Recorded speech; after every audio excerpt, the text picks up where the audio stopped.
Hello everyone, and welcome to the Commander's Forge. My name is Andy Bentley, and I am your host. Now, the Commander's Forge is an area for me to talk about magic, and Commander, and anything to do with it, in ways that I see fit. And today we're going to talk about some burnout. Now, what do I mean by burnout? I mean when you actively do not want to play Magic because you're either A, burnt out from playing Magic, or B, in my case, burnt out from everything else. I've been working overtime for the last couple of months, and it's really taken a toll on, everything. I don't have the energy that I should have. I'm struggling to stay awake most days. I needed to step away from Magic for a little bit. And that's fine. We shouldn't feel bad for having to take a break. We shouldn't feel like we're letting anybody down. And we shouldn't feel like it's an obligation for us to play. This is a hobby. And sure, for some it's a lifestyle, but I have a day job. Now, burnout can really affect people. In my case, it can really kick off the depression. This time hasn't been so bad. I've just been exhausted. And that's really all I gotta say about it. I've been just trying to get by. Trying to make it through this, and I will get back to playing Magic fairly soon. But for now, I'm just trying to take it easy on my day off and relax. Alright. That'll do it for the first part of the podcast. I know it's relatively short, but I'm pretty sure the next part isn't going to be, because we're going to talk about some Naya robots. Hey, did you know that for as little as $1 a month, you can help support this podcast? All you have to do is go to patreon.com/commandersforge, and that is CMDR_forge. That's it. That's all I got to say about it. If you want to help support the podcast, you can go there.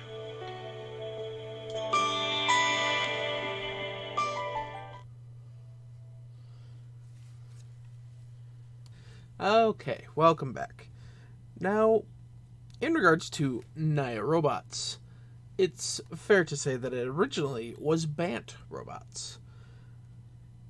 The original commanders were Ichtekik Salvage Splicer, which is a 1/1 for 4 and a green, but whenever it enters the battlefield, you create a 3/3 Golem artifact creature token, and whenever an artifact is put into a graveyard from the battlefield, you put a +1/+1 counter on him and each Golem you control, and it has partner. Now, originally he was partnered with Ishai Ojutai Dragon Speaker, which is 2, a white and a blue for a 1/1 that says whenever an opponent casts a spell, you put a +1/+1 counter on Ishai. But with the release of Strixhaven, the Lorehold had enough artifact synergies that I wanted to change the deck. So I cut blue and added red.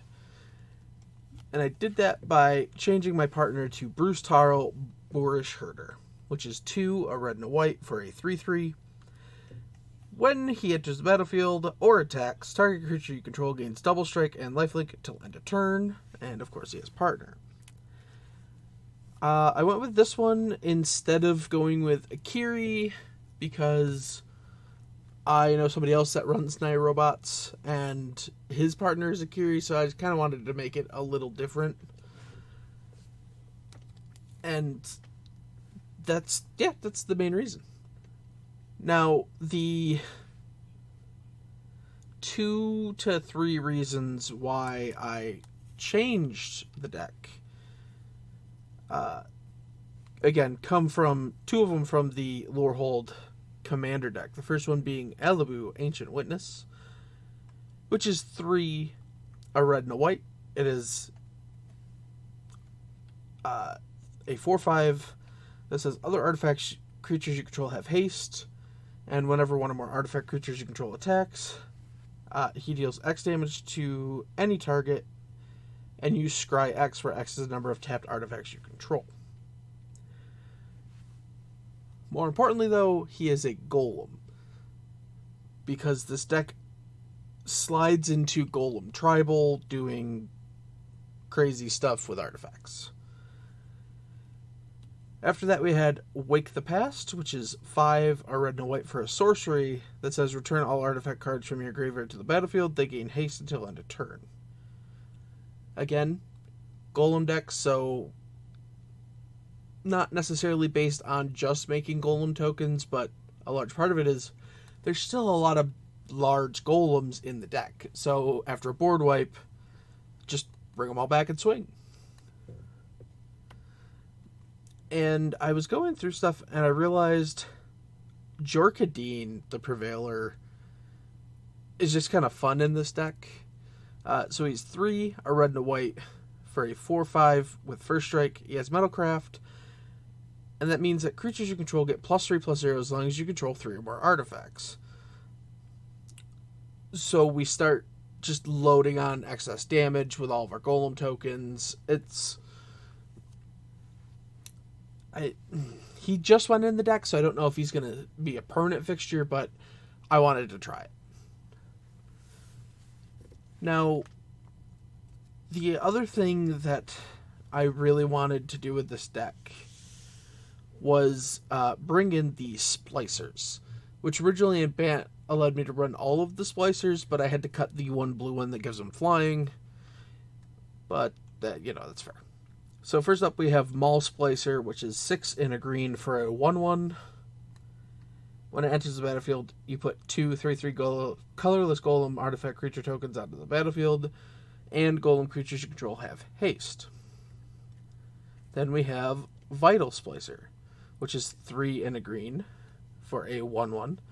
And when Vital Splicer enters the battlefield, you put a 3/3 colorless Golem artifact creature token onto the battlefield, and you can pay 1 to regenerate target Golem you control. Then we have Blade Splicer, which is 2 in a white for a 1/1. When it enters the battlefield, you put a 3/3 Golem into play, and Golem creatures you control have first strike. Then we have Sensor Splicer, which is 4 in a white for a 1/1 that puts a 3/3 into play, and Golem creatures you control have Vigilance. And then Master Splicer is 3 and a white for a, you guessed it, 1/1 that also, you guessed it, puts a 3/3 into play, and it gives Golems you control +1/+1.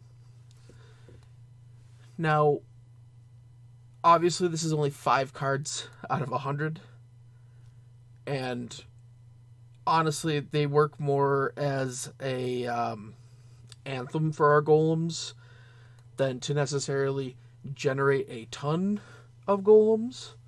But to that end, we are running effects like Flicker of Fate, which is 1 and a white for an instant to exile target creature or enchantment, then return it to the battlefield under its owner's control.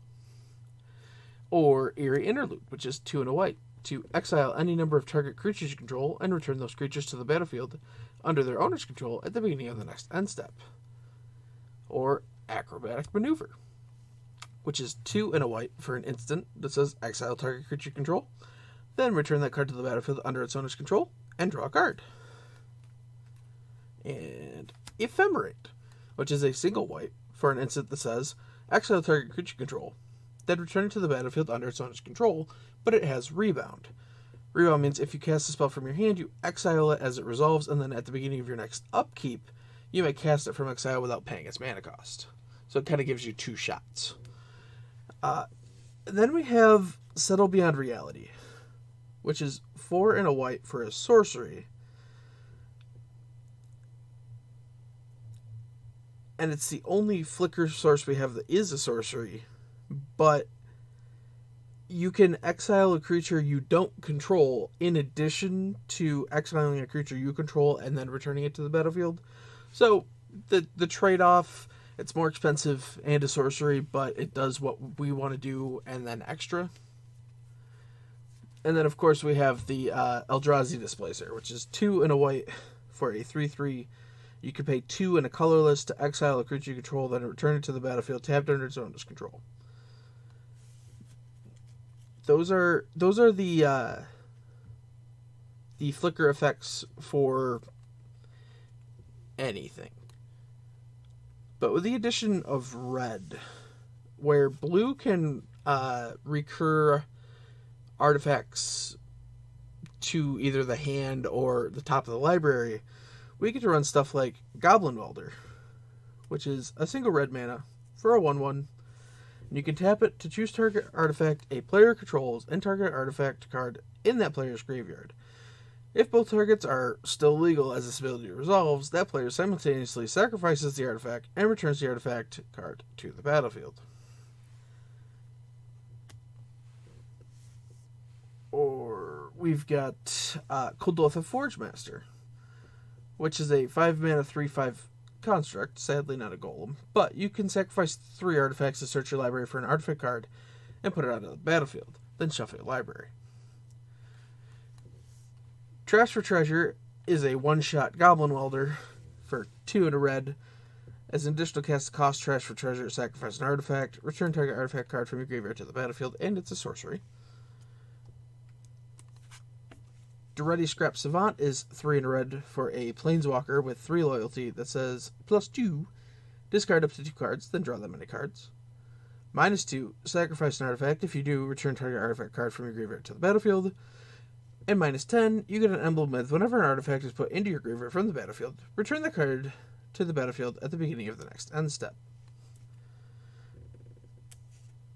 And finally in this category, we added Slowbad, Goblin Tinkerer. 1 and a red for a 1/2 that says sacrifice an artifact and target artifact gains indestructible till end of turn. Those all play with Ichtekic's second ability of whenever an artifact goes into our graveyard, we're going to start putting counters on him and all of our golems. But we also have a couple artifacts that facilitate that. The first one being Throne of Geth. It's a 2 mana artifact. You can tap it, sacrifice an artifact, and proliferate. And the next 3 are artifacts that like to sacrifice themselves. The first one being Chromatic Star, a single mana for an artifact. It says 1, tap, sacrifice Chromatic Star, add 1 mana of any color. But when it's put into a graveyard from the battlefield, you also draw a card. Wayfarer's Bauble, which is a single mana for an artifact. You can pay 2 and tap it and sacrifice Wayfarer's Bauble to search your library for a basic land card. Put that card onto the battlefield tapped, and then shuffle your library. And Voyager's Staff, which, in addition to being a 1-mana artifact that you can pay 2 and sacrificing itself, it also flickers a card. Meaning you exile a target creature, return that exile card to the battlefield under its owner's control at the beginning of the next end step. Now, this kind of unintentionally became a token deck. And by unintentionally, I mean it was pretty much intentional. And to that point, my doubling season ended up in here, which is 4 and a green for an enchantment that says, if an effect would add 1 or more tokens onto the battlefield under control, it puts twice that many tokens onto the battlefield instead. But also, if an effect would place 1 or more counters on a permanent you control, it places twice that many of those counters on that permanent instead. Parallel Lives, 3 and a green. If an effect would put 1 or more tokens onto the battlefield under control, it puts twice that many tokens onto the battlefield instead. Its functional reprint, Anointed Procession, which is 3 and a green, that says if you would create 1 or more tokens under control, it creates twice as many. And then we're running Hardened Scales because we're throwing +1/+1 counters everywhere in this deck.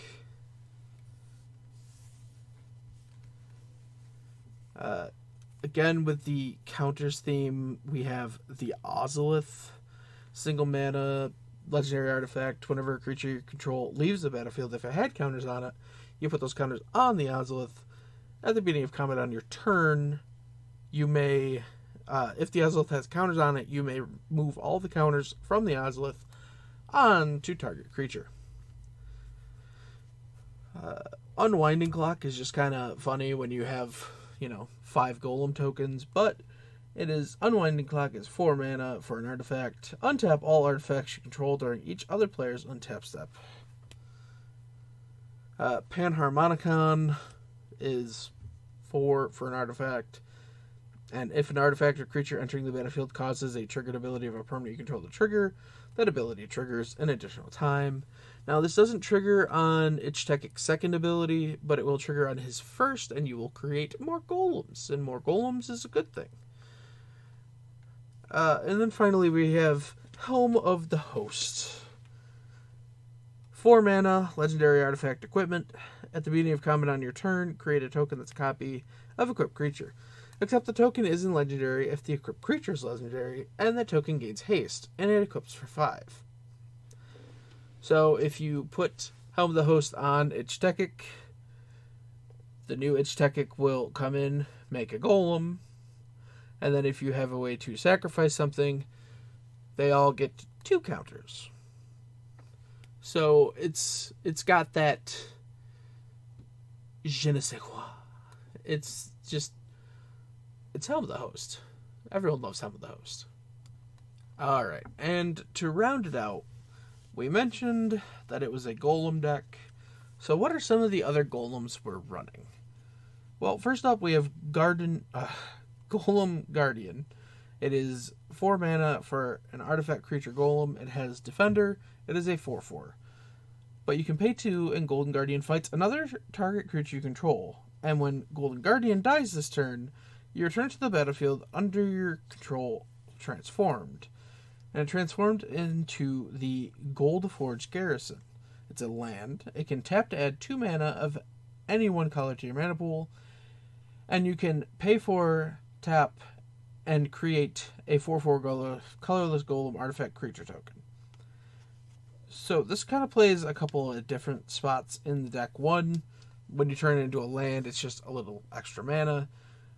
But again, it can pump out golem tokens, which will again start getting bigger. The next golem after that is Golem Artisan. It is a 5 mana 3/3. But you can pay 2 to give target artifact creature +1/+1 till end of turn.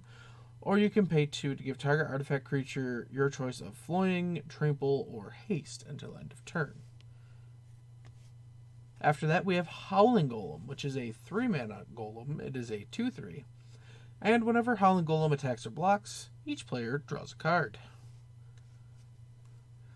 Next up, we have the Colossus of Akros, which is an 8 mana 10/10 with Defender and Indestructible. It has, for 10, Monstrosity 10. If the creature isn't monstrous, you put 10 +1/+1 counters on it, and it becomes monstrous. As long as Colossus of Akros is monstrous, it has Trample, and can attack as though it didn't have Defender. Brass Herald is a 6 mana golem. It is a 2/2. As it enters the battlefield, you choose a creature type. When it enters the battlefield, you reveal the top 4 cards of your library. You put all of the revealed cards of the chosen type revealed this way into your hand, and the rest on the bottom of your library in any order. Creatures of the chosen type get +1/+1. So you drop it, you say Golem, all of your existing Golem tokens get a pump, and then you get to dig on the top to try and find another Golem, which there's 7, 8 more in the deck, so it's not guaranteed to hit, but it hits enough. And we have our good old friend Solemn Simulacrum, the sad robot himself. 4 mana 2/2. When Solemn enters the battlefield, you search your library for a basic land card, put it into play tapped, and then shuffle your library. When it dies, you draw a card. Then we have Meteor Golem, which is a 7 mana golem. It is a 3/3. When it enters the battlefield, you destroy target non-land permanent an opponent controls. And then we have Phyrexian Tritiform. 9 mana, 9/9. When it dies, you create 3/3 colorless golem artifact creature tokens, and it has Encore 12. What that means is you can pay 12, exile this card from your graveyard, and for each opponent you create a token copy that attacks that opponent this turn, if able. They gain haste, and then you sacrifice them at the beginning of the next end step. You can activate this only as a sorcery. So, with Ich-Tekik out, let's say we sacrificed this to something, make 3 golems. Then we pay the 12 mana, make 3 token copies of it. The token copies are still artifacts. We attack with them. And then we have to sacrifice them. Ich-Tekik sees them die and puts 2 counters on everything, and then we make 9 more 3/3s. Yeah. Good things. Good times. And finally, the last card we're going to talk about. The biggest, the baddest of the golems. Blightsteel Colossus. 12 mana, 11/11, with Trample, Infect, Indestructible, and if Blightsteel Colossus would be put into a graveyard from anywhere, reveal Blightsteel Colossus and shuffle it into its owner's library instead.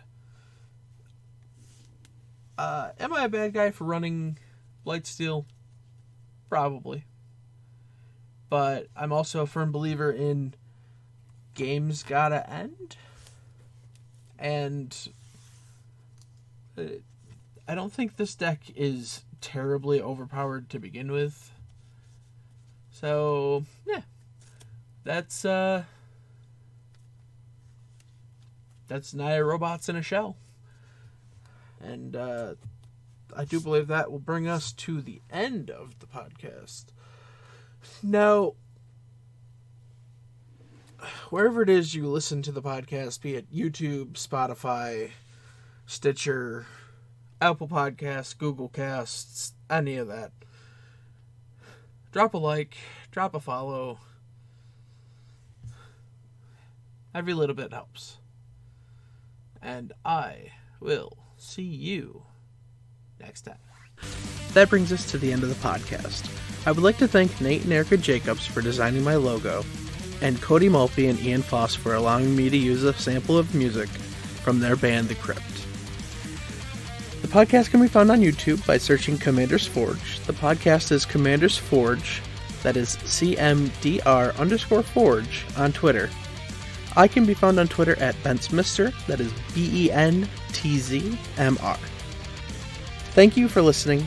I'll see you next time, and until then, here's to fun games and sick plays.